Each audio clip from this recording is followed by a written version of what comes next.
All right, so we're going to talk about these real quick, and I'll give you some more time as we go. I don't want to waste your time doing it incorrectly. So today we're going to be talking about taking the integral of functions that need some work. And one of my favorite things about algebra, about math in general, is we have two very basic tools, and that is our addition and subtraction, our addition and multiplication identities that allow us to manipulate an expression to make it look however we want to. So if you think about the things that we do to change our things in math, all have to do with I'm either adding 0 or I'm multiplying by 1. So those identities that you learn way back in elementary school before you even know why they matter become really important when you're doing things like simplifying fractions, God bless you, solving equations, and doing this kind of fun thing, manipulating. So what's going to happen this coming lesson is this integrand is going to be in a format that you don't know how to work with. God bless you. You can't do a U substitution to make it work for you, and it's not a trig inverse, and it's not something that you recognize, and you're going to be stuck. So here's two more strategies of what you can do when that happens. So completing the square is a strategy that is totally about you manipulating an expression to give you what you want. Now I'm careful to use the word expression because maybe when you did it in Algebra 2 or Pre-Calc you were working with an equation and you took the time to put this 10 on the other side of the equal sign. We don't have an equal sign here. These are not equations, these are just expressions. They're expressions that we're integrating. So this 10, instead of being subtracted to the other side of the equal sign, we're just going to scoot him out of the way. Kind of like maybe somebody that you're mad at, that you don't want to talk to, right? You're just going to be like, I'm not paying attention to you, 10, right now. You're not who I want. Our goal in this is to come up with this kind of an expression. When we talk about ax squared plus bx plus c, b is the coefficient of our middle term. The process that we do is divide b by 2 and then square it, and that's the magic number that we want. Sometimes I'm guilty of thinking ahead and saying, I know I want a 3 here, so how's that going to happen? And that is if this was a 9. Now, I can't just go adding 9s anytime I want. Go back to those two identities I talked about. We can add 0 to any expression and not change it. We can multiply by 1 as many times as we want and not change it. So if I'm going to be adding by 9, I'm going to be subtracting 9 because those two things I'm adding to that conversation do not change the value of my expression. Adding 9, take away 9. That's like, hey, I'm going to give out at least $10. Just kidding, I took it back. She's like, that was me. Could have used that $10. Are you with me on this? Once I give myself what I want, I feel like there's a little bit of a spoiled brat kind of conversation. Like, I want a 9, I don't want a 10. So I get what I want, so I can group this individually, not pay attention to these numbers, and write them in the format that I want. So then I can have x plus 3 squared, and then I simplify the 10 and the negative 9 to get 1. Voila, I have completed the square. So this is where we put our little thinking caps on. When might I want to see a perfect square? So I kind of go back through my notes and I'm wondering, I wonder when I'm going to want to see a perfect square. And I'm going to go back and I'm going to go back and I'm going to go back and I'm going to look at when I have some of these situations in my derivatives and my integrals. Do you see all these perfect squares that are living here in the denominator, here in the radical, here in the denominator under the radical? So all of those trig inverse integrals, if I take the integral of that, value is how I end up with my inverse trig, my arc sine, my arc cosine, my arc tangent. So looking at those instances now, we're going to put it there. Looking at those instances now is a little bit of foreshadowing of what kind of integrals I'm going to be doing. All right, so real quick, some of these are relatively simple. X squared plus 4x plus whatever I need to make this complete the square. So I know if I take what I'm looking for is this kind of scenario. So half of b, 2 squared is 4. If I'm going to be adding 4, I'm going to subtract 4. So this goes down to x plus 2 squared, and then I can call that plus 8. We're going to hold on to that and do lots of work with that in just a minute. If I have a negative, it becomes a little tricky, and it depends on what you do with this 15. My recommendation is to do this. Pull the negative out of your x squared and your middle term, but keep your negative 15 outside of the parenthesis. Now when I go to complete the square, remember I'm looking to have this kind of situation where I have my x. I know that half of 8 is 4. 4 squared is 16. That positive 16 completes my square. This negative still exists out here. But when I look at what I actually added, I added a negative 16. So to counteract that, this has to be a positive 16. And then that puts me in the position of plus 1. So keeping track of that negative is kind of dicey, and my grouping becomes an important conversation. As you and your partner work down here, which one of these was the easiest to complete the square?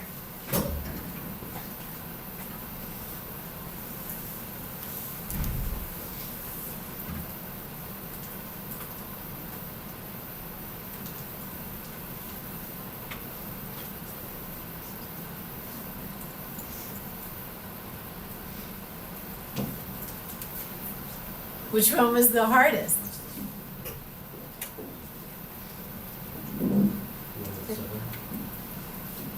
The one with the 7?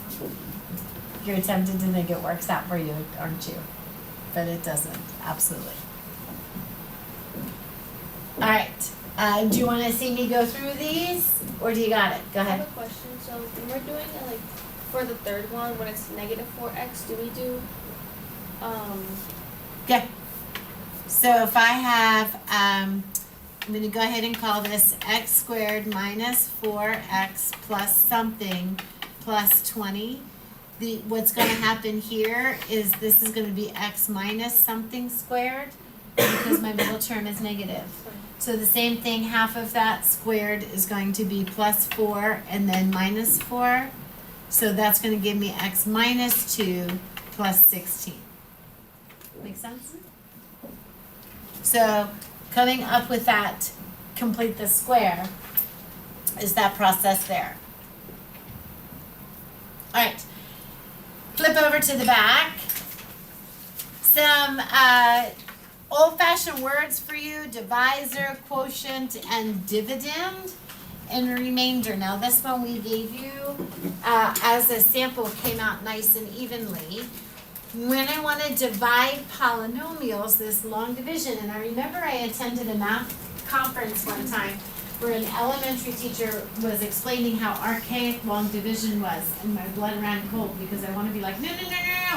Like, she didn't know that kids use it in Algebra 2 with polynomials and in calculus with simplifying integrals. So what the elementary teachers have almost stopped teaching because they think it's an archaic old fashioned and they don't see the reason why. I want to put them in a calculus class. I want to put them in an algebra 2 or pre-calc class and say, no, please don't stop teaching that. Tell me you all had this process in elementary school and make me feel good. Did you have it? Say yes, nice and loud. Oh, nuts. All right, so here's how this goes. When I want to divide two numbers using long division, I take the divisor and divide it into the dividend. Now what ends up happening, I want you to picture if I have a big pile of peanut M&Ms and I want to share it for all of you evenly. I don't know exactly how many I have, and I know how many you are, but I don't know how many to give you. So I might start off giving out by 5s. 5 for you, 5 for you, 5 for you, 5 for you. And then divide each of my big piles slowly at a time. So chipping away at my big pile of M&Ms so that everybody gets what they need. Chances are it's not going to divide evenly and I'm going to have some left over. True story, right? Okay, same thing happens here. I'm taking this value and I'm dividing it into here and I'm chipping away at it piece by piece. If I have a 2-termed binomial, that means that I can only take 2 of these terms at a time. So this negative 24, he just doesn't matter. And I'm just going to see how many times this divides into this. My job is to make it match. My job is to come up with a value in my quotient that's going to make my first terms be identical. So 3x times 2x is 6x squared. So what I want is to find how to make that term and make it identical. Once I find that first term of the quotient, I have to remember if I'm going to put 3x here, I have to distribute 3x to both of those terms in the binomial as a multiplication. So that's where this 18x comes from. That's like me deciding, okay, you can have 3 M&Ms, you can have 3 M&Ms, and around, and I'm just going to see how much is left over. Once I subtract both terms, subtract, and that's where this negative sign comes from, this is what's left over.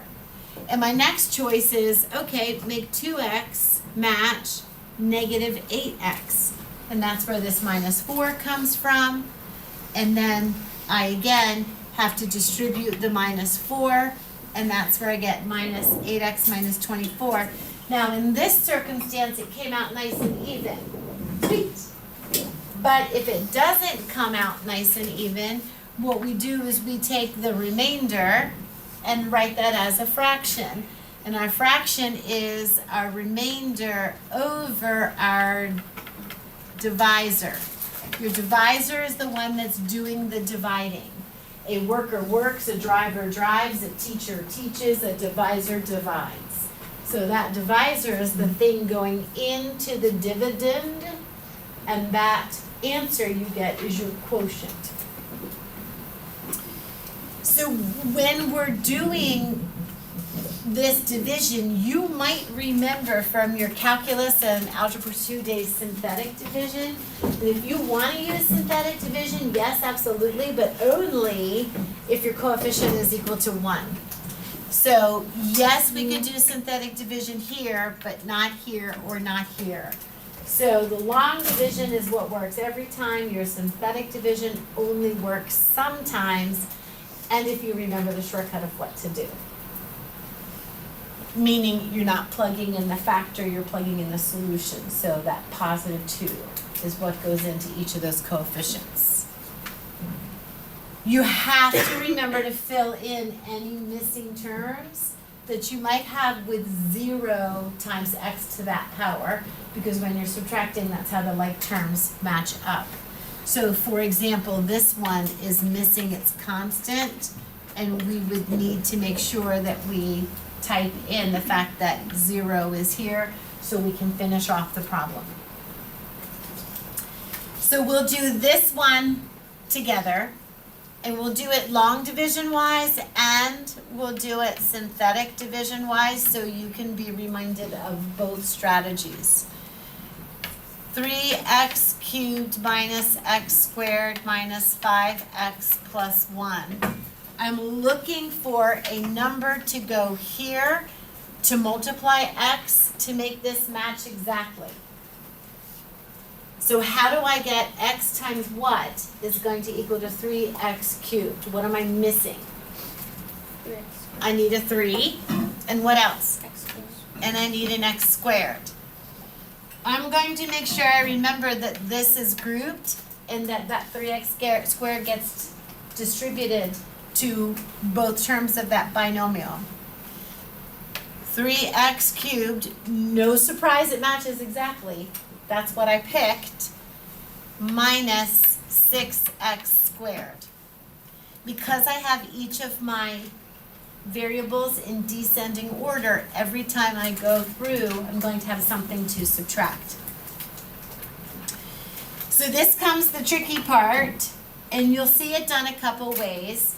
Sometimes textbooks do this with a negative because I want to subtract that whole part away. Chances are you screw up on the second sign. So the way that I used to teach it is where I would teach the kids to just subtract. Because now I'm looking at combining terms and my signs are true to what I want. My first term cancels out, no surprise, that's why I picked it. And I end up with 5x squares when I combine terms. If you think about, there's really no such thing as adding and subtracting. It's always combining terms. And if one is positive, one is negative, I'm subtracting. If their signs match, I'm adding. And that includes if I have a negative minus another term.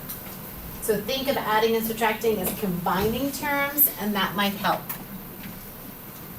My next step is to bring down my next term and repeat the whole process. If I wanted x to exactly match 5x squared, what am I going to need to multiply it by? 5. A positive 5 what? 5x. Now I'm going to distribute that. So when I distribute that, we'll pick a new color.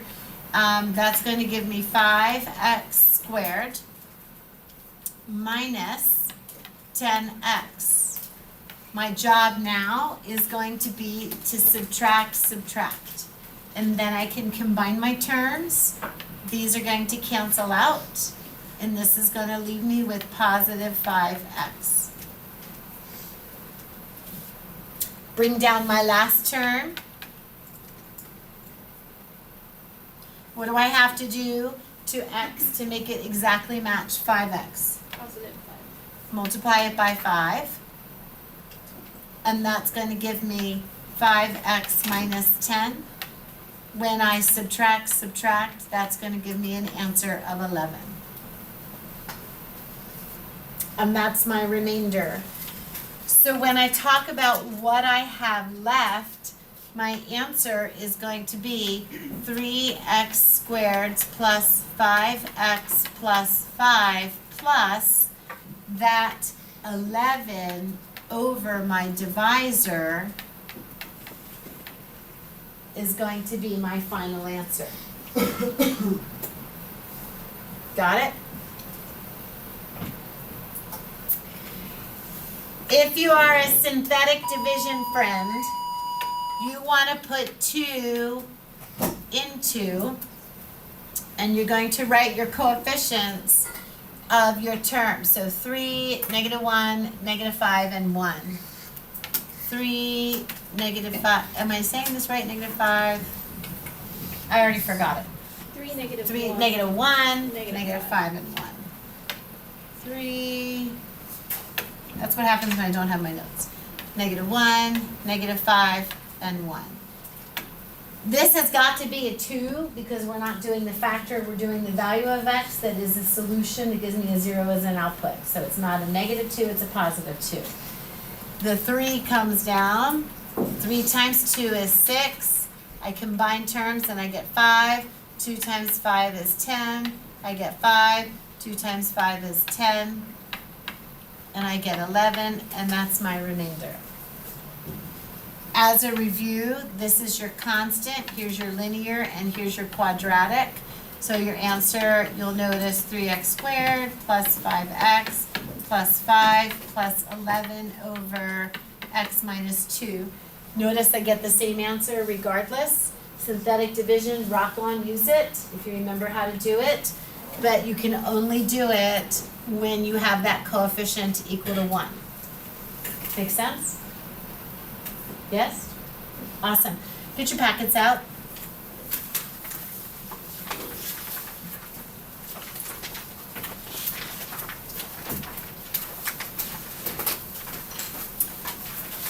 In 610, we're talking about using long division to rewrite the integrand. Do you recognize our first problem? Oh, hello! 3x cubed minus x squared minus 5x plus 1. Didn't I just see you in our warm-up? So our long division here helps us out. Because watch what I'm going to do now. I'm going to, Luke, pay attention. I'm going to take the integral of, what was that quotient? I don't know how to do this. I don't know how to factor. I don't know how to simplify it. I don't know what to do about that, but I can divide that polynomial into it. What was my final answer? 3x squared plus 5x plus 5 plus 11 over x minus 2, right? That's something I know how to take the integral of. Because I did the long division. Are you with me on that?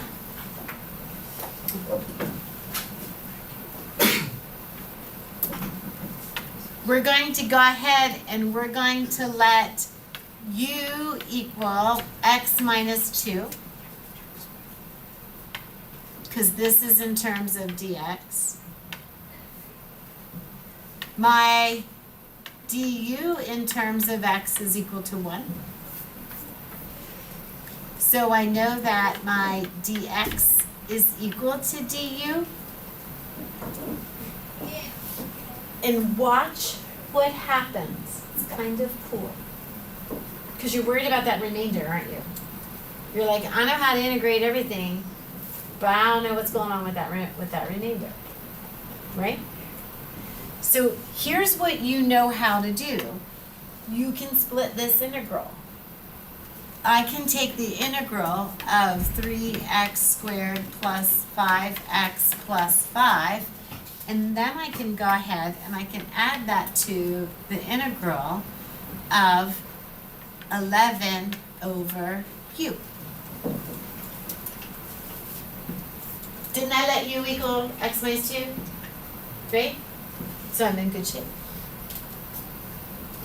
So taking the integral here is no problem. I can go ahead and say that this is equal to 1 more x divided by my coefficient, cancels out. I can say that this is 1 more x divided by my coefficient. I can say that this is 1 more x divide. Everybody okay with that so far? That's the easy one. If I want to now, I can rewrite this as the integral of 11 times u to the negative 1. Here, I'm in terms of dx. Here, I'm in terms of du. And dx is equal to du, so it's not a problem. So my x cubed plus 5 halves x squared plus 5x can be added to 11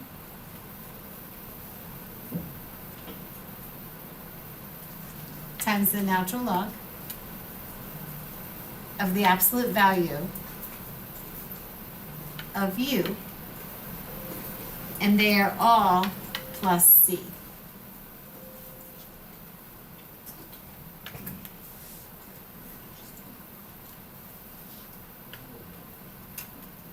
So my final answer is going to be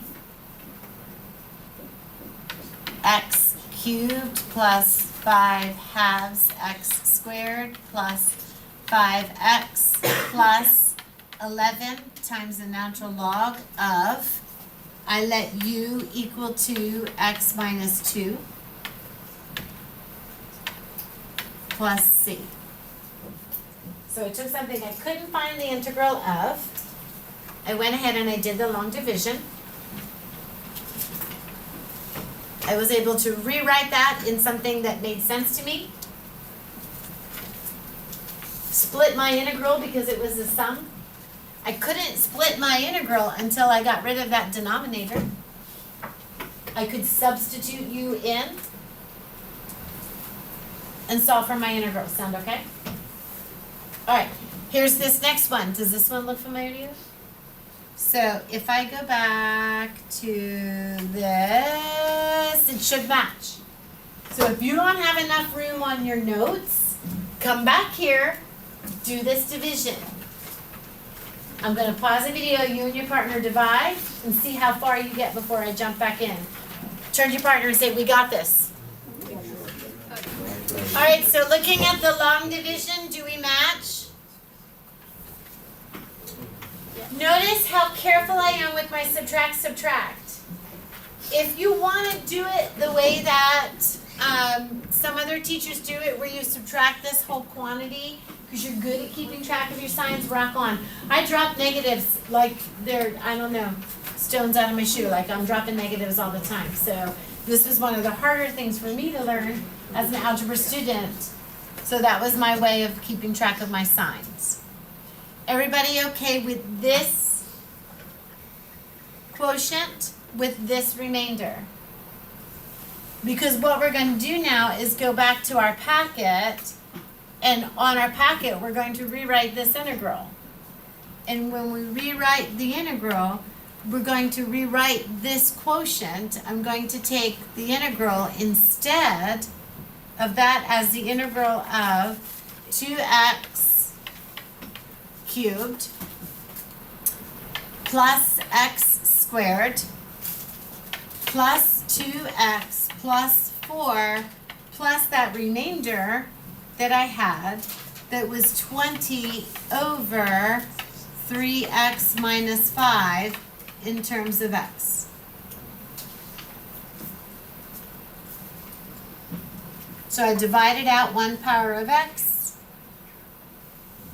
Now, I gotta be honest with you, you don't need to split your integral like this every time, but you should at least know that's what you're doing, because here it's in terms of x, and especially when you're substituting u.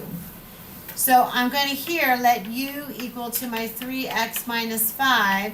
My change in u with respect to x is equal to 3. So my dx is going to equal to du divided by 3. So that's what's going to go in for the dx, because I'm going to go ahead and put u in for that quotient, that divisor.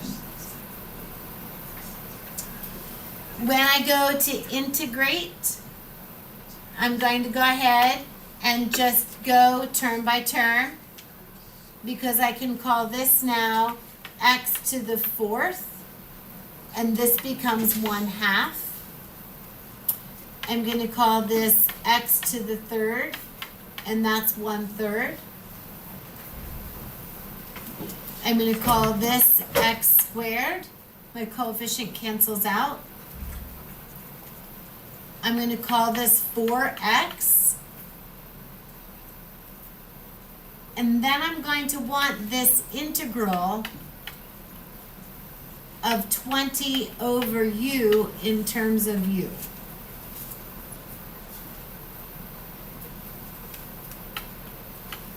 Divide by 3.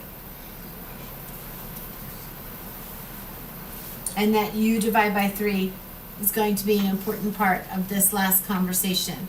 So my whole answer is going to be And do you have a preference? Because it doesn't matter, your answers are fine no matter what. If I want to put x to the 4th over 2 plus x to the 3rd divided by 3 plus x squared plus 4x plus, when I go to integrate this, and you'll be able to see this pattern, if you look at this as 20u to the negative 1, you can see what ends up happening is you'll often end up with this, where I end up with 20 outside. I have my 20 divided by 3. And then this is going to become u to the negative 1 becomes my natural log of the absolute value of u. Don't forget your plus c.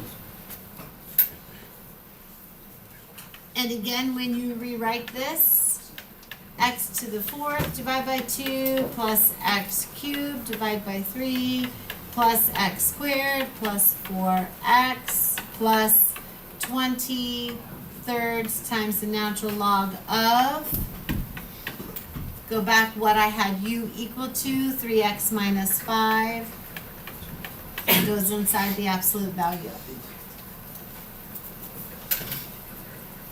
Take a minute and check in with your partner, see if they're okay. See if they understand the u substitution. See if they understand the division. Turn and talk about it. Go.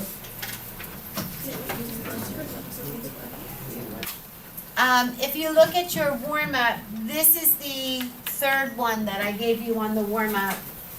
And that long division is yours to do in any way you want. So you can work that out on a scratch piece of paper.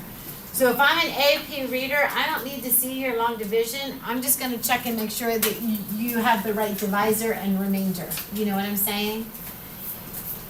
This one I didn't put on the warm-up, but if you want to take the time to make sure that you are dividing x minus 2 into 4x squared plus 0x plus 0. So these last two parts are necessary for you to be able to finish that whole division problem and get that quotient. If you were to do the long division separately and then get the long division wrong and then do the integral correct, would you still get points for the integral? I can't imagine how you'd get your integral right with the division wrong. Okay. Because you wouldn't be dividing the right thing, Okay. right? On the off chance, is that like how it's graded? We'll say yes. Okay. I picked an answer. So if you need more room here, that's an option for you. You can see this pattern that comes, you can see this pattern where if you do your homework, you're going to get very good at this natural log because u always ends up being what you replace that was your divisor. So if you were worried, like, how am I ever going to remember the integral of 1 over x or x to the negative 1, this all makes that work out because that you end up using the natural log every single time. You're like, oh, I'm going to remember my absolute value. Sure you will when you do it 6 more times here in this lesson. Make sense? Yeah? Are we good, Jensen? Awesome. All right. So now let's go ahead on to our second conversation, using complete the square to rewrite the integrand. And again, I told you I was intentional about what I gave you. So if you look at these 9 complete the squares, depending on how far you got, they're all the ones from these problems. So theoretically, we matched them up, so you're good to go. Now, if you spent some time doing your homework and you did the test prep and you looked at number 23, did anybody toil with this one on yesterday's lesson? I know, Sammy, you and I, this is one we talked about, right? We're going to come back because some wackadoo math happens here that we're going to do again. And it's pretty cool math. in what we do. So I'm gonna come back and talk about this one in a second, but for now, here we go, completing the square. Do you see now why we're talking about trig inverses? Inverse means 1 over, right? And if you review that integral or that derivative of my arctan, don't I get 1 over x squared plus 1? And if we talk about the derivative of my arcsine, don't I get 1 over the square root of 1 minus x squared? Am I right with my recollections?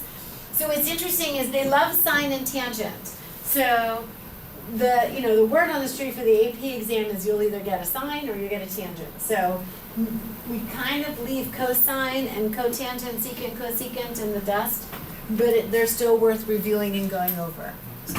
All right, here we go. We're going to complete the square, and we're going to manipulate this so it ends up in one of my inverse trig derivative integral relationships. Are you ready? When I take a look at this, I'm going to go ahead and say x squared plus 6x plus 9 plus 10 minus 9. And I'm going to go ahead and call this x plus 3 squared. And I'm going to say plus 1. Everybody okay with what I just did? I scooted 10 over. I added what I wanted. But I don't get everything I want. I still had to subtract 9. Add 9, subtract 9. That's my addition identity. So I went ahead and I grouped these into this, and I simplified and combined those like terms. Everybody okay with that completing the square? That's just a little bit of an extra. Are you ready for me to rewrite my integral? What I'm doing is I'm taking the integral of 1 over x plus 3 squared plus 1 in terms of x.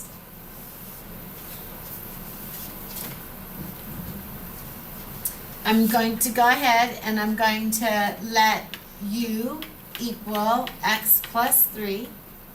So I know that du is equal to dx.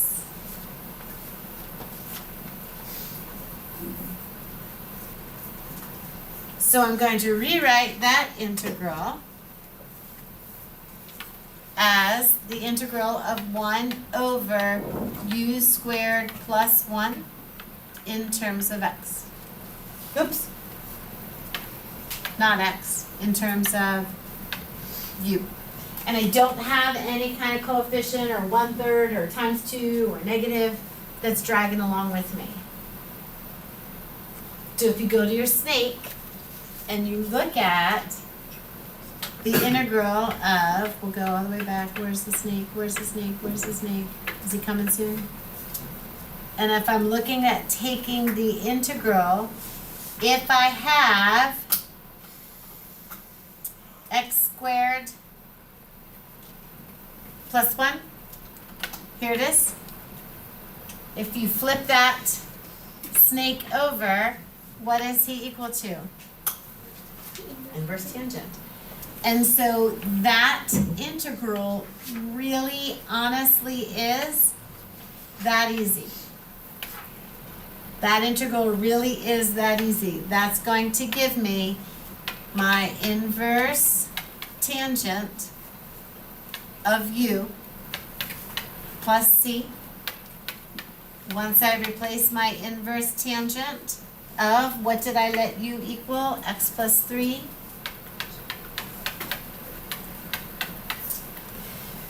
Plus c. We're done. So if you were worried about how am I ever going to remember my inverse trig, we get to review. Isn't that exciting? I'm like, oh, I was hoping I'd get to review my inverse trig, and here it is. Your chances to do just that. All right. right, let's do another one. This one's a little bit different because do you see this square root? And there was no square root there. So this one is going to work its way into sine, and it's going to do it in a kind of interesting way because that's where I have that negative. And wait till you see why that negative matters. You're going to love it. You're going to love it so much. I can't wait to show you. Here we go. Ready? If I take the opposite and I drag it out of that of x squared minus 8x, I'm going to leave room for what I'm about to add. And this is one that we did together too, right? Half of 8 squared is 16. So if I'm adding 16 here, we know that's actually a negative 16. So I'm adding 16 here. Make sure your partner knows why both of those 16s are positive. Turn and look at them and say, do you understand? Yes. Who said no, I don't understand? All right, we're rewriting our integral. Are you ready? I'm looking for the integral of 1 over the square root of, and I'm going to go ahead and say the opposite of what I completed the square. That's going to be x minus 4 squared, simplify this, plus 1 in terms of x.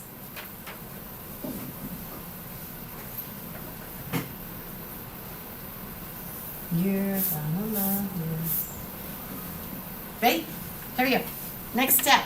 I'm looking for the integral of 1 over the square root of 1 minus x minus 4 squared. Hello, sine. Hello, inverse sine. Do you see it? We're going to go ahead and we're going to have u equal to x minus 4. So my du is equal to my dx. And that's just implicit differentiation I do here. If you wanted to do du over dx and do that whole thing, that's fine. But if I just differentiate from left to right, that's how I do that one faster. Because now I'm going to call this u, and I'm going to say it's in terms of u, not dx.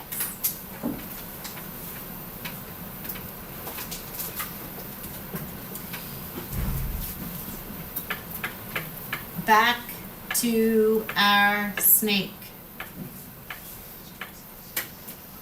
Do you see 1 over square root of 1 minus x squared? Do you see it? Okay.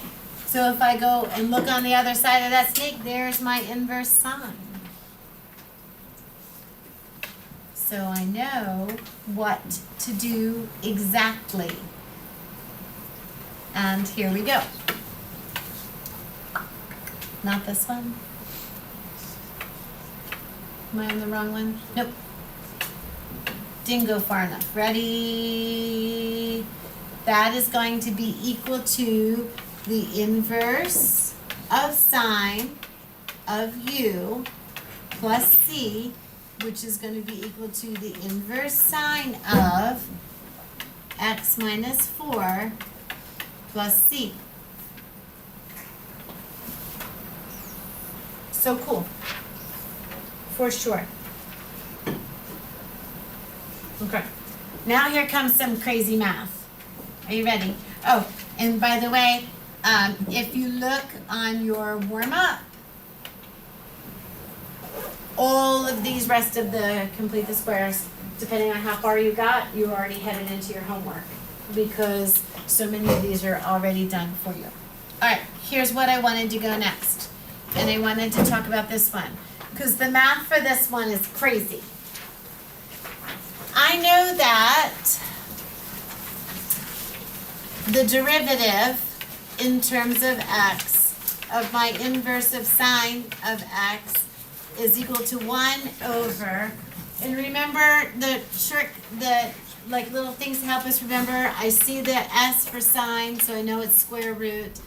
I see the 1, so it's the I is 1, and then minus because the s for subtract, and then I have x squared. So I know this is something like sine but I don't know what to do with that 16. Does everybody see where I am? Turn to your partner and make sure they know, like 23 from where? Where did she go? 23 from where? Are you with me? Ryan, do you know where we are? He gave me a thumbs up, I love it. Universal symbol. Do you remember how I said how much I love math? Because it allows us to manipulate things however we want, as long as we follow the 2 rules. You can always add by 0, and you can always multiply by 1. Or divide by 1, right? This 16's gotta go. Which means if I want this to be a 1, I'm going to have to divide 16 by what? 16, right? I gotta get that into there. So I need to have some kind of situation where I have the ability to put this coefficient inside of the radical. I feel like I'm like, Mission Impossible. Here's your job, should you choose to accept it. Here's your radical, and here's your 16 minus x squared that's in it. You want to figure out to get a 16 here to distribute it. Are you with me on your job? How do I get a 16 inside the radical? Like, just put it there. No, you can't, because you got to make sure you're only multiplying or dividing by 1. So let me ask you something. If I had a 4 out here, what was he when he was inside here? 16. A what? Ah, I'm getting closer. I don't want 16 times 16. What do I want this to be? Are you okay with that math? Because if I want to divide by 16, I want to be able to have a dividing by 4 out here.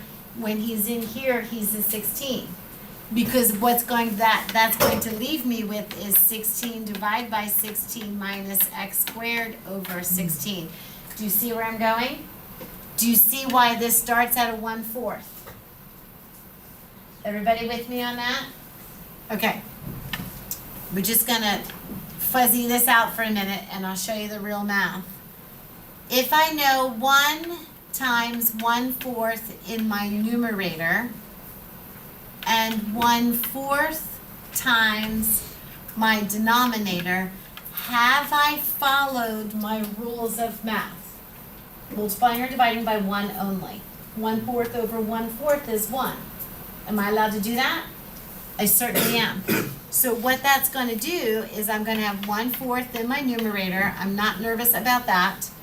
This 1/4 is going to come back in as the square root of 1/16 times 16 minus x squared. And watch what I do. This becomes 1, right? Minus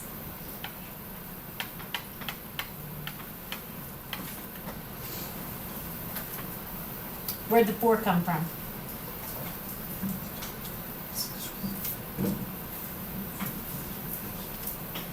How come he's not 16?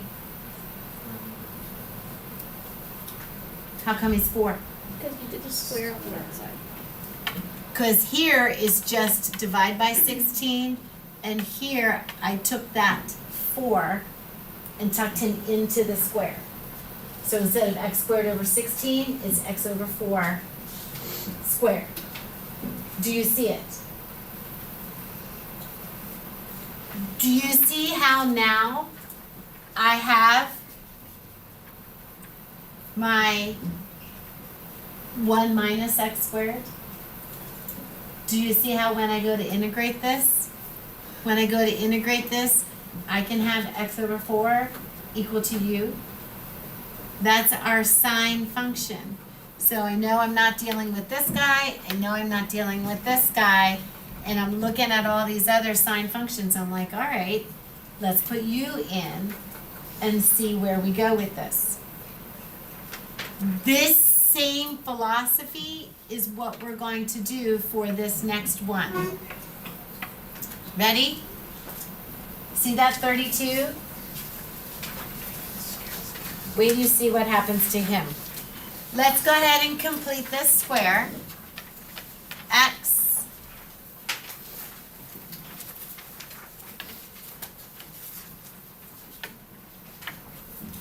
squared minus 4x plus something plus 20 minus that same something. Half of negative 4 is negative 2. Negative 2 squared, careful here, is positive 4. You're always adding something to make that work.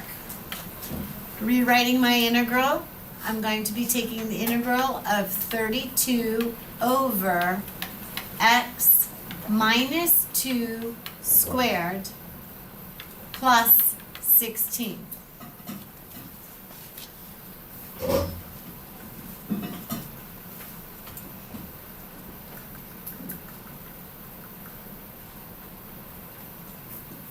Now the 32 isn't necessarily the problem because I can pull him out as a factor. But when I look at it, it doesn't have a square root, so it's not sine. So I'm working my way into tangent. Who's the problem in that blue? Is it the 32? Is it the x minus 2? Or is it the 16? One of these guys is the problem. Who's the problem? 16. Because the tangent, the derivative of my inverse tangent, is 1 over x squared plus 1. Not 16. So he's got to go. So I'm going to figure out a way to divide everything by 16. So if I divide by 16, am I breaking the rules of math? As long as I multiply or divide by the same number to the numerator and the denominator, I'm ultimately not changing the value of the expression. All right. That's going to give me up top a 2. You okay with that? Then on the bottom, that's going to give me x minus 2 squared over 16 plus 16 over 16. How come there's so many 16s? Did you see these parentheses I drew here? If you're dividing that by 16, remember you have to distribute it to both terms. The parentheses jacked me up last class. I'm not letting that happen again. You know that snaky thing I did with the 4? Do it again. Because look at what you end up with. 2 over x minus 2 divide by 4 quantity squared plus 1.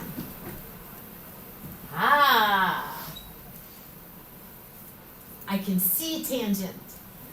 I'm so close. Do you see him?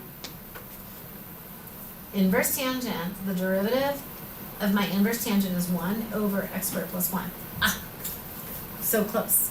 Like I said, you're not worried about this 2. You don't care about that 2. He's just the coefficient. We can stick him out of the integral, right? He doesn't matter. So we can go ahead and say 2 times the integral of 1 over what did I just do? So let's go ahead and keep track of our variables. This is in terms of x. This is in terms of x. This is in terms of x. And then I went ahead and talked about I need this to be in terms of du. So if I let u equal to, and this might be easier if you said 1/4 x, because that whole value, right, minus 1/2. Now granted, that minus 1/2 doesn't matter, right? Because he's going to go away when you take the derivative. The derivative of u with respect to x is equal to 1/4.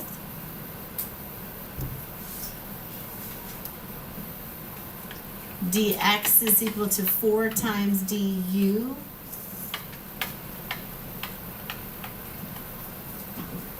Where's that 4 going to go? It's going to go join the 2.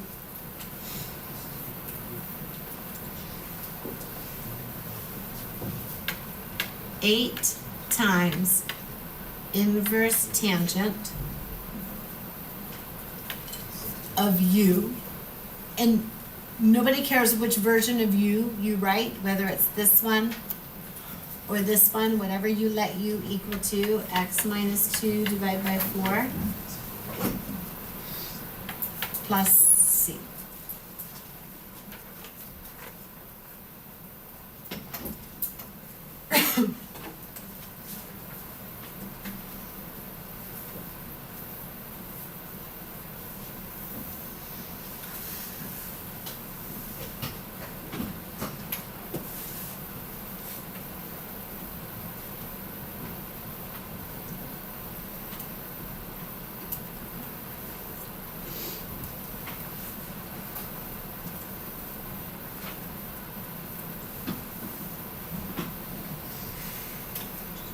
Okay, so when you start your practice, these are the divisions I gave you, and these are the completing the squares that I gave you. And I'm curious about the one that looked like, I knew I did it wrong. Make sure you go back. Remember we said that one was the hardest? I was thinking ahead while I was typing. Will you please change that one on your, I was gonna say, that was supposed to be the easiest one for you. I'm like, why is that one hard? This is supposed to be, make that a 14x. Because this one, what we were supposed to see for that one is that this one factors pretty and you don't need to complete the square. So, all right. You have, we're going to talk about one more thing and then we want to look at our schedule coming up. So what I'd like to do is talk about this lesson here and think about in terms of review and have us have a conversation about our review on our test. So we still need to cover up and make up some ground. We were okay until the snow day. Took that day away from us. So as it stands now, we have review next class and then the test after that. And I want to make sure that that review day is a valuable exercise for us. So I'm going to go ahead and continue on this one and leave you with the weekend to start doing the review so you come to class, next class, with having some reviewing strategies in your brain. Make sense? All right. If you go back, you can go ahead and cross off this whole section of the notes because those things do not apply to us. Next week during our review, what I would love to do is bring the whole unit together because when we talk about the accumulation function and our first version of the fundamental theorem of calculus, which was actually part 2, there was a very long time in calculus when the people that created this didn't know that those first parts and the second parts were related and saying the same thing. And they did calculus for years and years not knowing that. It was a holy cow wow moment when they're like, oh my god, the antiderivative and the accumulation function, all that philosophy all meets. That's why calculus is so beautiful. So when we start talking about the power rule,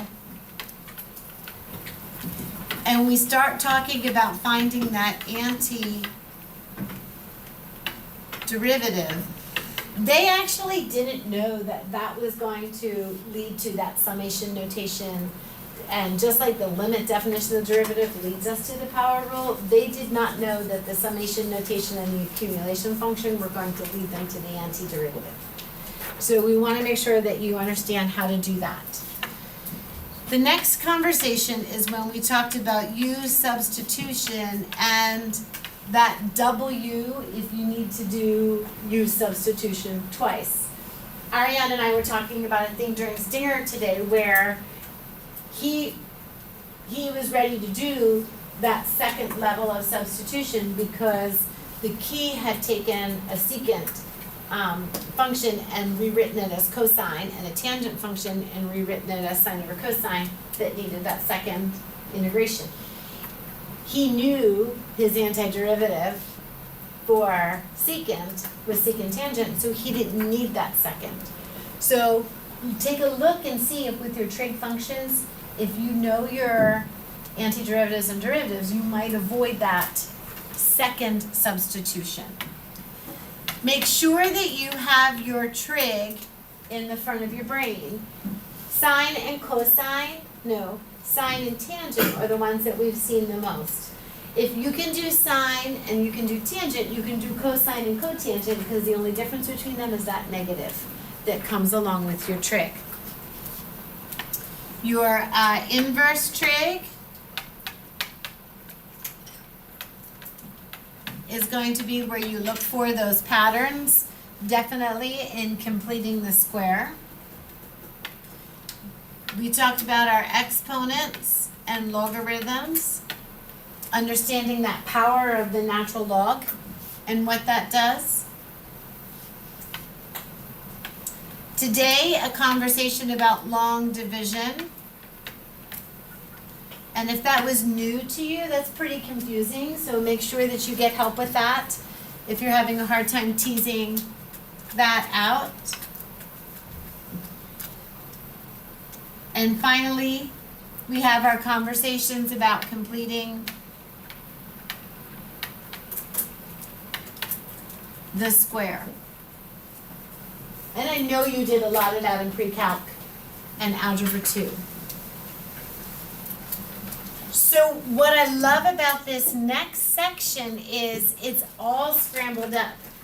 I had a guy that I taught with that used to tell his kids, if you're in the pizza shop, you're getting pizza. If you're at McDonald's, you're getting hamburgers. If you're at Chick-fil-A, you're getting chicken. So if you know where you are, then that helps you understand what techniques and what strategies you need to go ahead and do. What they do here is they mix everything up. I'm finding these integrals and looking at each of these strategies practice-wise, you're like, okay, whoa, here's cosecant, cotangent. Well, if you know your trig derivatives, you don't need to do double U. You can go ahead and know that this takes you back to cosecant. Here we have a U substitution problem. Here we're looking for our inverse trig. So all of those things from each of these units are all combined together. And these next pages that you have in your packet are pretty valuable because just being able to identify what it is you're trying to do makes a big difference. Sound okay? So I'm going to go ahead and assign all of this. Next class, we're going to do review and go over it, and then the next class is your Unit 6 test. Sound okay? All right. Believe it or not, you have more than 10 minutes to work. So I'll ask you to make valuable use of the time and work on the practice. On your mark, get set, go.